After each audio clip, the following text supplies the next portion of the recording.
নমস্কার বন্ধুরা, তিলোত্তমা ঘরকন্যা আরেকটি ব্লগে আপনাদের স্বাগত জানাই। আজকে তিলোত্তমার রান্নাঘরে রান্না হবে একদম নিরামিষভাবে সাবুর খিচুড়ি, সাবুর বড় দানার খিচুড়ি। তো কীভাবে বানাচ্ছি আপনাদেরকে দেখাই, চলুন। বড় দানার জেকের এই সাবুটা নিয়ে এসেছি আমি। এই সাবুটা কিন্তু ভীষণ ভালো হয়। আর তার সাথে এই যে সবজি কেটে নিয়েছি, একটু কুমড়ো, একটু বিনস আর একটু আলু, আর ঠিক এই যে মুগ ডাল 1 বাটি। যতটা পরিমাণ সাবু ততটা পরিমাণই কিন্তু মুগ ডাল দিয়ে এটা রান্না করব আমি। চলুন কিভাবে রান্না করি দেখায়। আপনারা যে কোনো উপোসের দিন কিন্তু এটা করে খেতে পারবেন। সবার প্রথমে একটা কড়া বসিয়ে দিয়েছি, কড়াটা কিন্তু বেশ গরম হয়ে গেছে। তো এই যে 1 বাটি যে মুগ ডালটা, সেটা ভালো করে ভেজে নেব আমি। মুগ ডালটা একটুখানি হালকা হাতে ভেজে নিতে হবে।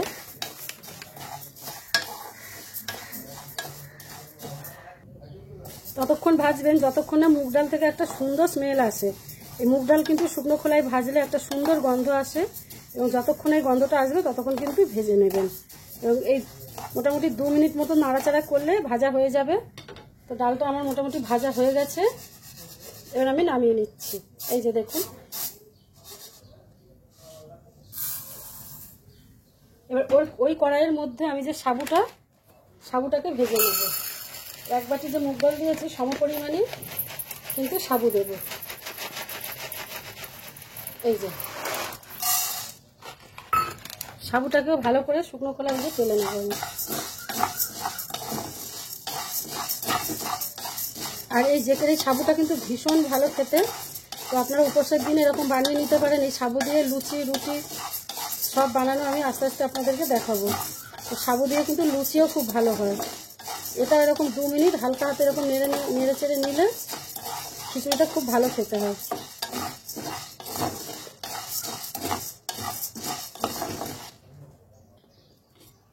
সাবুটা আমার ভাজা হয়ে গেছে শুকনো খোলা, এবার এটাকে নামিয়ে নেব।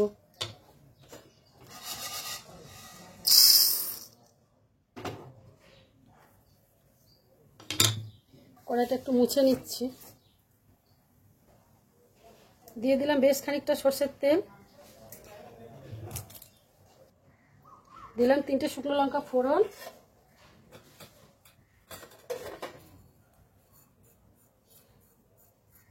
আর দিলাম 5 ফোড়ন। এটা একটু নাড়াচাড়া হয়ে গেলে এর মধ্যে দিয়ে দেবো যে কেটে রাখা সবজিগুলো।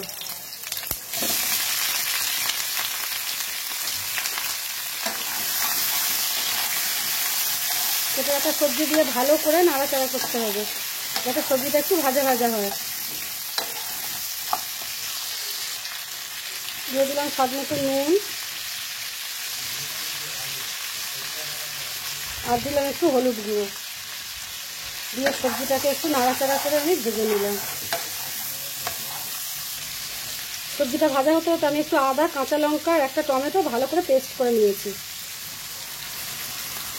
একটু আদা, একটু কাঁচা লঙ্কা আর একটু টমেটো নিয়ে মশলাটার সাথেই ভালো করে কষিয়ে নেব আমি।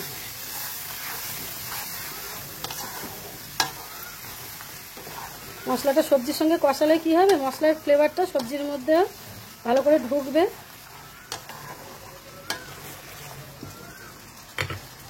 মশলা থেকে কিন্তু তেল ছেড়ে এসছে আমার, দেখতেই পাচ্ছ তোমরা। মশলা থেকে তেল ছেড়ে গেছে। আমাদের বাড়িতে কিন্তু একাদশীর দিন এইরকম একটা খিচুড়ি হয়। তো নিরামিষ দিনেও হয় এরকম খিচুড়ি, এই সাবুর খিচুড়ি, ডালিয়ার খিচুড়ি, সুজির খিচুড়ি। তো এগুলো কিন্তু নিরামিষ দিনে হয় আমাদের বাড়িতে। মশলা থেকে যে তেলটা ছেড়ে এসছে, এর মধ্যে দিয়ে দেবো সেই ভেজে রাখা মুগ ডালটা। যে মুগ ডালটা আমি ভেজে রেখেছিলাম, সেই মুগ ডালটা ভালো করে ধুয়ে নিয়ে এসছি। এবার দেবো সেই ধুয়ে রাখা মুগ ডালটা, এই যে ঢেলে দিলাম।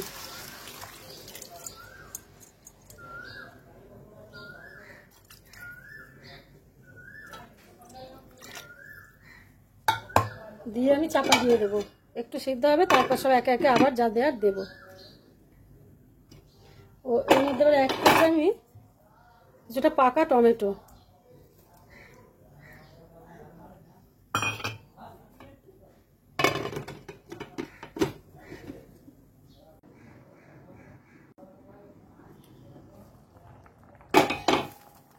ঢাকনাটা খুলে দিলাম, দেখি কতটা ডালটা সিদ্ধ হয়েছে। ডালটা হাফ সিদ্ধ হবে, তারপর সাবুটাকে দেব। এই যে জলটা রয়েছে, এই জলটার মধ্যেই কিন্তু সাবুটা সিদ্ধ হয়ে যাবে আমার। তো ডালটা এই যে একদম গলে যাবে না, একটু দানাদার থাকবে, তাহলে খেতেও ভালো হবে। এবার দিয়ে দিলাম এই যে সাবুগুলো। এই সাবুটা আমি শুকনো খোলায় টেলে রেখেছিলাম।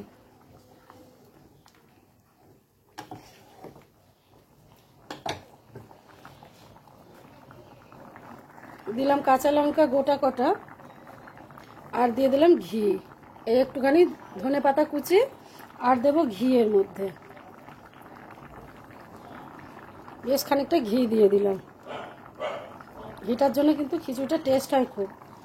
একদম নিভা আছে, 5 মিনিট বসিয়ে রাখলেই আমাদের কিন্তু খিচুড়ি রেডি। লো ফ্লেমে রাখতে হবে, 5 মিনিট মতো আমাদের খিচুড়ি কিন্তু রেডি হয়ে যাবে এক্ষুনি। নামানোর আগে যেহেতু একটু মিষ্টি দিতে হবে, তো এই যে 4-5টা বাতাসা আমি অ্যাড করে দিচ্ছি।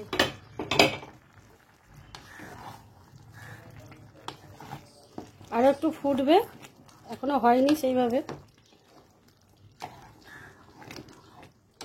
সাবুগুলো সুন্দর খেতে লাগবে। আমার ডালটা সিদ্ধ হয়ে গেছে, খালি সাবুটা একটু সিদ্ধ হবে, ব্যাস। এটাকে খুব পাতলা নামালে হবে না, এটাকে একটুখানি এই যে এই জলটা টেনে নেবে পুরোটাই। আমার কিন্তু সাবুর খিচুড়ি রেডি হয়ে গেছে। এবারে মিষ্টি দেওয়া কমপ্লিট, সমস্ত দিয়ে দিয়েছি। তো নিরামিষ দিনে এরকম একটা সাবুর খিচুড়ি আপনারা অবশ্যই বাড়িতে বানাতে পারেন, আর খেয়েও দেখতে পারেন, ভীষণ সুন্দর হয়। ডাল চালের খিচুড়ি তো অনেকবার খেয়েছেন, এই সাবুর খিচুড়ি যে এত সুন্দর খেতে হয়, না খেলে কিন্তু বুঝতে পারবেন না।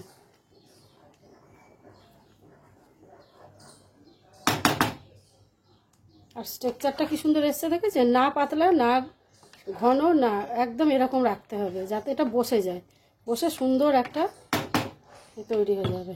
তাহলে আজকের মতো তাহলে ভিডিওটা এখানেই শেষ করছি। আর আমার এই ভিডিওগুলো যদি ভালো লাগে আপনাদের, অবশ্যই যারা ফেসবুক পেজ থেকে দেখছেন তারা পেজটাকে ফলো করে দেবেন, আর যারা ইউটিউব থেকে দেখছেন চ্যানেলটাকে সাবস্ক্রাইব করে পাশে থাকবেন।